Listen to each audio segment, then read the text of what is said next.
क्योंकि ये एक परिपाटी है और ये कोई बहुत बड़ा प्रश्न नहीं है। जिस तरीके से ये चल रहा है, एक सामान्य सी बात है और सब किसी को दिया जाता है, तो ये देंगे। नमस्कार साथियों, ऐश्वर्या रावत जिस परिपाटी का हवाला देकर टिकट मिलने की उम्मीद कर रही थी, वो उम्मीद भारतीय जनता पार्टी ने इस बार तोड़ दी है और केदारनाथ के उपचुनाव में शैला रानी रावत की बेटी को टिकट देने के बजाय आशा नोटियाल को टिकट दे दिया है, जो एक जमाने में उनकी प्रतिद्वंदी भी रही है। और सियासी लड़ाई में अब कांग्रेस इस मुद्दे को भुनाकर नई राजनीतिक शुरुआत करना चाहती है। भाजपा अपने कुनबे को संभाले। अगर मैं उनकी पार्टी के लिए बोलना मैं ऐसी नहीं चाहता ऐसी परंपरा हो, लेकिन अगर वो इस तरह की बातें कहेंगे तो उनको शैला जी की आत्मा को जवाब देना होगा कि एकमात्र रूप से एक्सेप्शन उन्होंने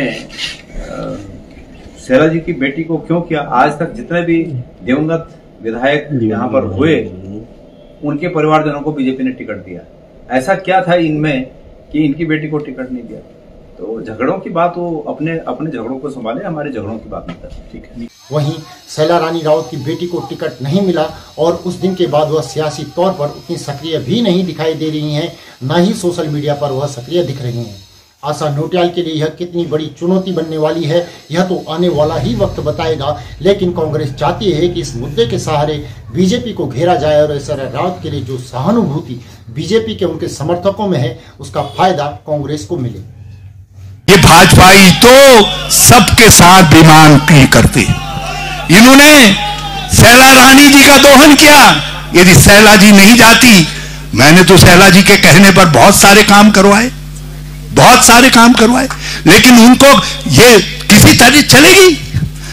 वहीं हरीश रावत आगे भाजपा को कहते हैं कि तुम पिथौरागढ़ से मृतक आश्रित को टिकट दे रहे हो, तुम बागेश्वर में मृतक आश्रित को टिकट दे रहे हो, तुम थराली में मृतक आश्रित कोटे के टिकट दे रहे हो, तो यही क्या तुम्हारा बिगाड़ा था? शैला रानी रावत ने तुम्हारा क्या बिगाड़ा था?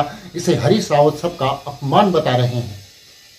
तुम पिथौरागढ़ में मृतक आश्रित को टिकट दे रहे हो, तुम जो है बागेश्वर में मृतक आश्रित को टिकट दे रहे हो, तुम थराली में मृतक आश्रित को टिकट दे रहे हो, तो यही क्या बिगाड़ा था भैया?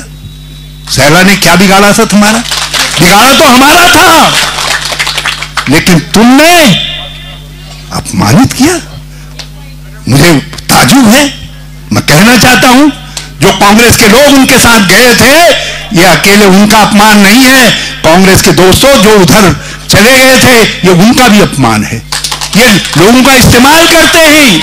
ऐश्वर्या रावत बीजेपी से टिकट की आशा में थी, लेकिन बीजेपी ने टिकट आशा नोटियाल को दे दिया। ऐसे में कांग्रेस निराशा के इस माहौल को अपने पक्ष में करना चाहती है। अब सवाल है कि क्या मनोज रावत पर केदारनाथ की जनता भरोसा जताएगी और कांग्रेस जिन मुद्दों को उठा रही है, वह मुद्दे क्या कांग्रेस के पक्ष में जाएंगे? हमें केदारनाथ विधानसभा के मतदाताओं पर विश्वास है। हम ये नहीं चाहते हैं कि हम किसी दूसरी पार्टी की लड़ाई पर अपना विश्वास रखकर चुनाव लड़ें। हम केदारनाथ के मुद्दों पर चुनाव लड़ेंगे।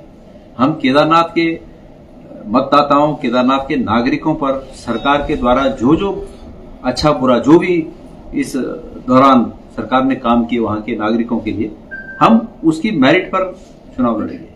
उपचुनाव में प्रचार अभियान फिलहाल शुरू ही हुआ है। धीरे धीरे अब बातें भी आगे बढ़ेंगी, मुद्दों को भी धार मिलेगी, बयान भी तीखे आएंगे। लेकिन सवाल यही है कि क्या भाजपा के लिए यह उपचुनाव वास्तव में संशय वाली पोजीशन बन चुका है और यहाँ बहुत मेहनत करने की उनको जरूरत पड़ेगी।